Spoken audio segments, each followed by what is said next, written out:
নমস্কাৰ বন্ধু বান্ধৱীসকল YouTube channel learn and earn নলেজলৈ আপোনালোকক স্বাগতম। আজিৰ ভিডিঅ'টো মই ভাৰত চৰকাৰৰ দ্বাৰা যি এৱাৰ্ড দিয়া হয় স্বাধীনতা দিৱসত আৰু যি গণতন্ত্ৰ দিৱসত দেশৰ হকে কাম কৰা দেশৰ হকে ভাল কাম কৰাৰ ক্ষেত্ৰত নাইবা বিভিন্ন ধৰণৰ সাহসৰ পুৰস্কাৰ দিয়া হয়, সেই পুৰস্কাৰসমূহৰ বিষয়ে ক'বলৈ ওলাইছোঁ। মই কেটেগৰী হিচাপে যদি ভাগ কৰিব চাওঁ, আমি যেতিয়া শ্ৰেণী হিচাপে ভাগ কৰিব যাওঁ, মুখ্যতঃ আমি দুই ধৰণৰ এৱাৰ্ডে আমি পাওঁ, চিভিলিয়ান এৱাৰ্ড আৰু গেলেণ্ট্ৰি এৱাৰ্ড, অৰ্থাৎ অসামৰিক আৰু সাহসী পুৰস্কাৰ। চিভিলিয়ান এৱাৰ্ডৰ ভিতৰত আকৌ আমি চাৰিটা পাওঁ: ভাৰত ৰত্ন, পদ্মবিভূষণ, পদ্মভূষণ আৰু পদ্মশ্ৰী। আৰু এই পুৰস্কাৰসমূহ বছৰত এবাৰেই গণতন্ত্ৰ দিৱসৰ দিনাখন, অৰ্থাৎ ৰিপাব্লিক ডে দিনাখন ৰাষ্ট্ৰপতিৰ দ্বাৰা। আৰু গেলেণ্ট্ৰি এৱাৰ্ডৰ ভিতৰত আছে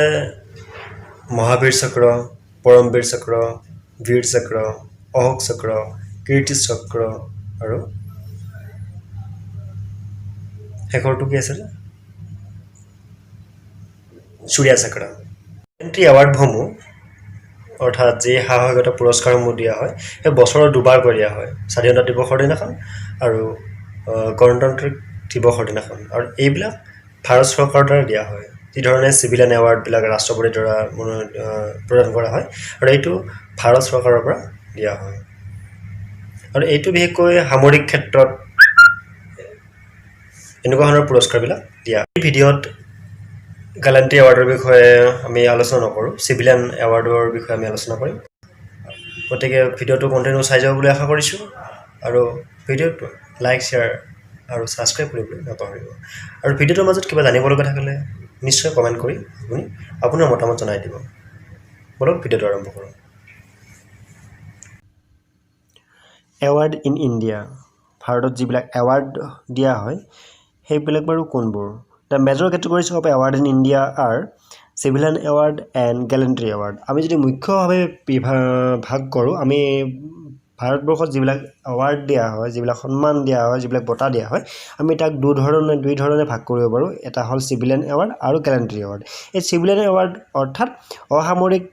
যিবিলাক সন্মান আৰু অসামৰিক সন্মান নাইবা বঁটা যিবিলাক আছে, আৰু গেলেণ্ট্ৰি এৱাৰ্ড হ'ল সাহসী বঁটাবিলাক।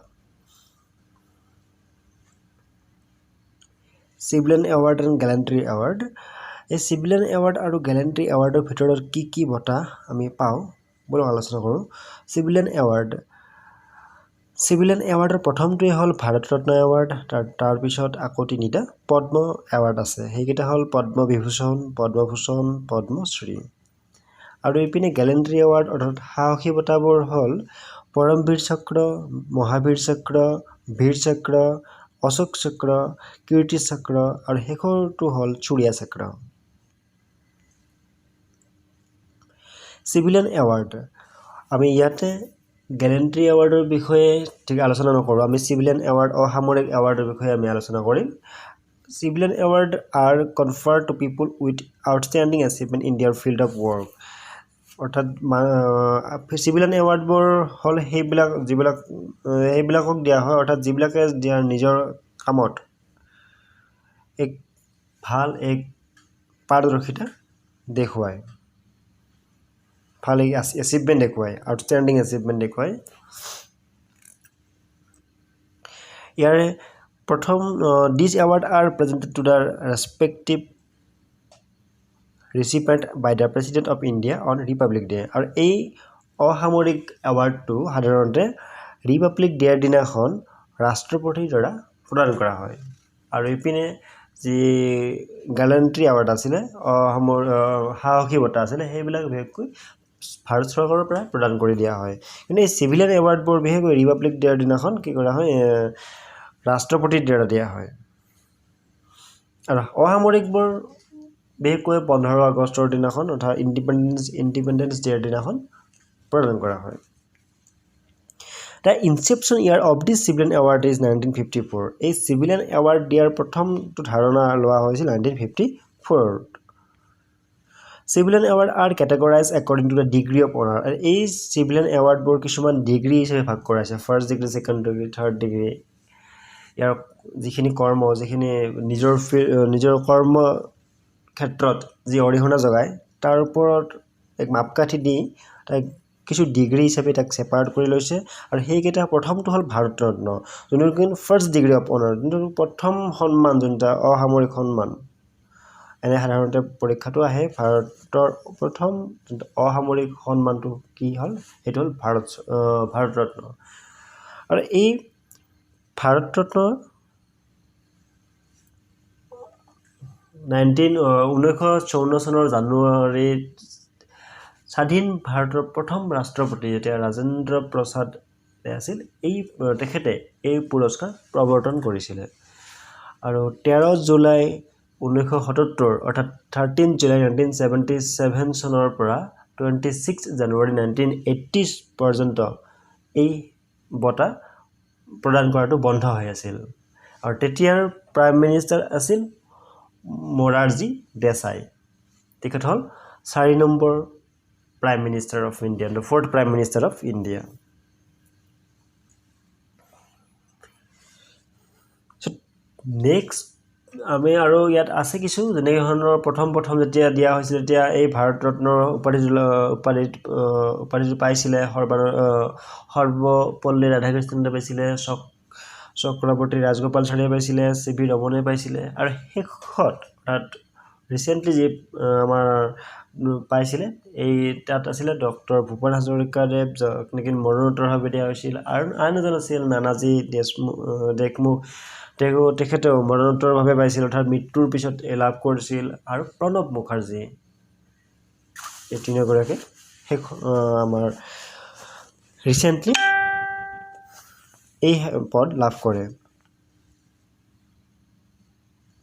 আৰু এই ভাৰত ৰত্ন পদটো মৰণোত্তৰভাৱে প্ৰদান কৰা আগত হোৱা নাছিলে নহলে মহাত্মা গান্ধীক হয়তো এই ভাৰত ৰত্ন প্ৰদান কৰা দিয়া হ'লহেঁতেন কিন্তু মহাত্মা গান্ধীক এই ভাৰত ৰত্ন প্ৰদান কৰা হোৱা নাছিল কাৰণ তেতিয়া এই ভাৰত ৰত্ন পদটো মৃত্যুৰ পিছত দিয়া হোৱা নাছিলে 1954 চনৰ এই ভাৰত ৰত্ন পতাটো মৰণোত্তৰভাৱে দিয়া হোৱা নাছিল তাৰ পিছত 1955 চনৰ জানুৱাৰী মাহৰ পৰাহে ইয়াক মৰণোত্তৰভাৱে প্ৰদান কৰিবলৈ আৰম্ভ কৰে এতিয়ালৈকে মুঠ 12 জনক এই ধৰণে মৰণোত্তৰভাৱে এই ভাৰত ৰত্ন এৱাৰ্ডটো প্ৰদান কৰা হয় নেক্সট আহিল পদ্মভূষণ সেকেন্ড ডিগ্ৰী অফ অনাৰ পদ্মভূষণটো হে 1970 চনৰ পৰা 1980 চনৰ 80 চন আৰু 1992 চনৰ পৰা 1998 চনলৈকে এই সন্মানটো প্ৰদান কৰা হোৱা নাছিল তেতিয়াও এই ভাৰতৰ প্ৰধানমন্ত্ৰী আছিল মোৰাৰজী দেশাই যোনজন হ'ল ভাৰতৰ চতুৰ্থতম প্ৰধানমন্ত্ৰী আৰু এই সন্মান লাভ কৰিছিল 2020ত ৰিসেন্টলি যে লাভ কৰিছে হে হল George Fernandes Arun Jaitley Anerood Jugnauth Mary Kom Chhannulal Mishra Sushma Swaraj and ফিৱাছা তীৰ্থা এই 7জনক 2020 চনত পদ্মশ্ৰী উপাধি দিয়া হয় আৰু এতিয়ালৈকে পদ্মশ্ৰী উপাধিৰ 314 জন লোকক প্ৰদান কৰা হয় আৰু এইটো আছিল সেকেন্ড ডিগ্ৰী অফ অনাৰ তাৰ 3 নম্বৰটো হ'ল থাৰ্ড ডিগ্ৰী অফ অনাৰটো হ'ল পদ্মভূষণ তাৰ পিছৰটো আছে পদ্মশ্ৰী অৰ্থাৎ যোনটো কি ফ'ৰ্থ ডিগ্ৰী অফ অনাৰ বুলি বিবেচিত কৰা হয় এটা পদ্মভূষণ বৰ্তমানলৈকে 2020 চনত 16 জনক এই পদ্মভূষণ উপাধি প্ৰদান কৰা হয় ইয়াৰে আৰ্টছৰ ক্ষেত্ৰত যিবিলাকে আৰ্টত অৰিহণা যোগাইছে আৰ্টৰ ক্ষেত্ৰত এজনক দিয়া হয় লিটাৰেচাৰ এডুকেশ্যনত দুজনক দিয়া হয় মেডিচিনত এজন আৰু অন্যান্য দুজন পাব্লিক এফেয়াৰ্ছত 5 জন সোশ্যাল ওয়াৰ্কত 2 জন স্পৰ্টছত এজন ট্ৰেড এণ্ড ইণ্ডাষ্ট্ৰীত 2 জন এই ধৰণে 16 গৰাকী ব্যক্তিক 2020 চনত এই পদ্মভূষণ 3 নম্বৰ যোনটো অনাৰ 3rd ডিগ্ৰী অফ অনাৰ সেইটো প্ৰদান কৰা হয় আনহাতে পদ্মশ্ৰী যোনটো 4 নম্বৰত আছে আৰু সেইটো 2020 চনত অৰ্থাৎ ৰিসেন্টলি 118 জন লোকক ব্যক্তিক এই পদ্মশ্ৰী প্ৰদান কৰা হয় ইয়াৰ ক্ষেত্ৰত আৰ্টছত আছে যিবিলাক কলাৰ ক্ষেত্ৰত আছে 29 জন লিটাৰেচাৰ এডুকেশ্যনৰ ক্ষেত্ৰত আছে 25 জন মেডিচিনত 13 জন আদাৰ্ছত 6 জন পাব্লিক এফেয়াৰ্ছত 2 জন সায়েন্স এণ্ড ইঞ্জিনিয়াৰিঙত 8 জন সোশ্যাল ওয়াৰ্কত 20 জন স্পৰ্টছত 6 জন ট্ৰেড ইণ্ডাষ্ট্ৰীত 9 জন Bharat Ratna is the highest civilian award in India আমি ইতিমধ্যে কৈ আহিলো ইয়াৰ বিষয়ে কিছু যি টকা আছে ভাৰত ৰত্নত মই কৈ গৈছো the award is conferred for achievement in the field of science literacy art and public affairs আৰু এই ভাৰত ৰত্ন সন্মানটো দিয়া হয় কৈ সায়েন্স লিটাৰেচাৰ আৰ্ট আৰু পাব্লিক সাৰ্ভিসৰ ক্ষেত্ৰত বিশেষ অৰিহণা যোগোৱা ব্যক্তিক এই ধৰণৰ ভাৰত ৰত্ন উপাধি দিয়া হয় in 2013 sports were also included in this award category এটো বহুত ইম্পৰ্টেন্ট জানিবলগীয়া 2013 চনত স্পৰ্টছকো এই ভাৰত ৰত্নৰ উপাধিৰ ক্ষেত্ৰত লোৱা হয় আগতে স্পৰ্টছত এই ভাৰত ৰত্নৰ উপাধিৰ ক্ষেত্ৰত লোৱা হোৱা নাছিল কিন্তু 2013 চনৰ পিছৰ পৰাই খেলত বিশেষ ধৰণৰ যদি অৰিহণা যোগায় তে ভাৰত ৰত্ন উপাধি প্ৰদান কৰাৰ ব্যৱস্থা কৰে the award has a shape of people live and is bronze toned আৰু এই এৱাৰ্ডটো এটা আহত গছৰ পাতৰ দৰে এটা শেপত বনোৱা হৈছে আৰু তাত কিছু ব্ৰঞ্জৰে বনোৱা আছে the award has the emblem of sun in the middle and the word Bharat Ratna are inscribed below the emblem in Devangiri script আৰু এই আহতৰ পাতৰ দৰে যোনটো ভাৰত ৰত্নৰ যোনটো বটাটো দিয়া হয় তাৰ মাজতে এটা সূৰ্যৰ দৰে এটা প্ৰতীক আছে আৰু প্ৰতীকটোৰ তলতে এটা দেৱাংগিৰি স্ক্ৰিপ্টত ভাৰত ৰত্ন শব্দটো লিখা থাকে on the reverse side it has state emblem and state motto আৰু ইয়াৰ উলটা পিঠিত কি থাকে সেই ষ্টেট খনৰ যোনজনক দিয়া হ'ব সেই জন মানুহ লোকৰ ব্যক্তিৰ যখন ষ্টেট সেই ষ্টেট খনৰ যোনটা স্তম্ভ সেই স্তম্ভ আৰু জন কি মূল মন্ত্ৰ হেতু উলটা পিঠিত লিখা থাকে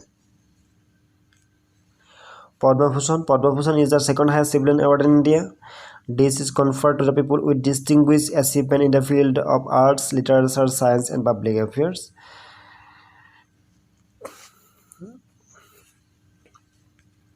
this award has a circular shape with a geometric pattern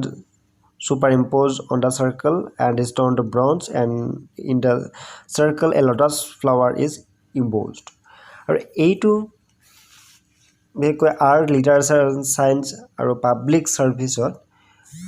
কিছু পৃথক অৰিহণা দেখুৱাৰ ক্ষেত্ৰত তেনেকুৱা ব্যক্তিক এই পদ্মভূষণ উপাধিৰ সন্মান কৰা হয় আৰু এইটো এটা জ্যামিতিক চেপৰ দৰে য'ত নেকি ব্ৰঞ্জৰে তৈয়াৰ কৰা আছে আৰু ইয়াৰ মাজত পদুম ফুলৰ এটা শেপ দিয়া আছে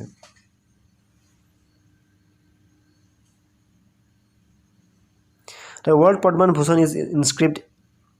above and below of the lotus flower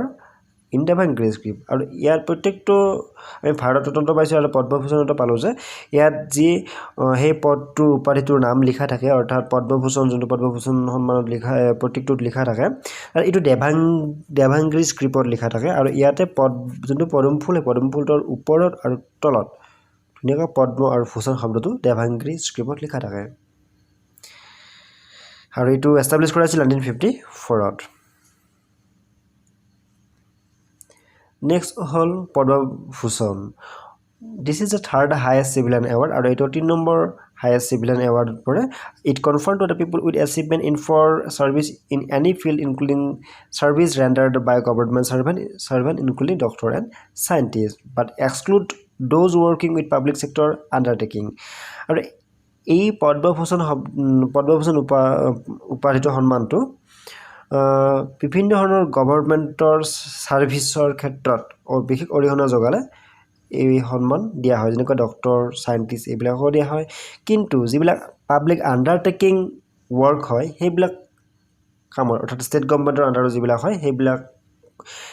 সেইবিলাকৰ যিবিলাকে ছাৰ্ভিচ দিয়ে অৰ্থাৎ যিবিলাকে সেৱা আগবঢ়ায় তেনেকুৱা ধৰণৰ সেৱা কৰা ব্যক্তিবিলাকক এনেকুৱা পদ্মভূষণ দিয়া নহয় অৰ্থাৎ পাব্লিক ছেক্টৰ আণ্ডাৰটেকিং যদি ছাৰ্ভিচ থাকে ছাৰ্ভিচ কৰা ব্যক্তিক পদ্মভূষণৰ উপাধিৰে সন্মানিত কৰা নহয় This award has a similar design to Padma Vibhushan.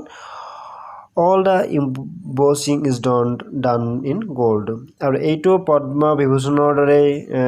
প্ৰায় একেই ডিজাইন কৰা আছে আৰু ইয়াত এটা ইয়াৰ যোনটো প্ৰতীকটো আছে পদ্মৰ সেই প্ৰতীকটো সোণৰ বনোৱা হয় আৰু ইয়াক এষ্টাব্লিছ কৰা হৈছিল 1954 2 জানুৱাৰী তাৰিখে আৰু Padma Shri is the 4th highest civilian award আৰু পদ্মশ্ৰীটো হ'ল 4 নম্বৰ হাইয়েষ্ট চিভিলিয়ান এৱাৰ্ড আৰু this award is conferred to people for achievement in any field including the service rendered by the government employee আৰু গভৰ্ণমেণ্ট এমপ্লয়ৰ দ্বাৰা যিকোনো ছাৰ্ভিচত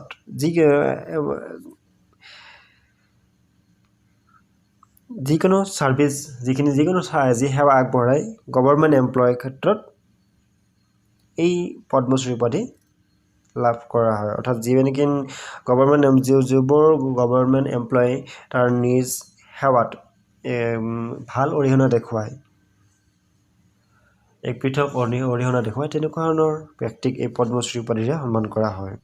the shape of the award is the superimposition of a geometric pattern on a circle the award Padma and Shri are embossed above and below the lotus flower in the center আৰু এইটো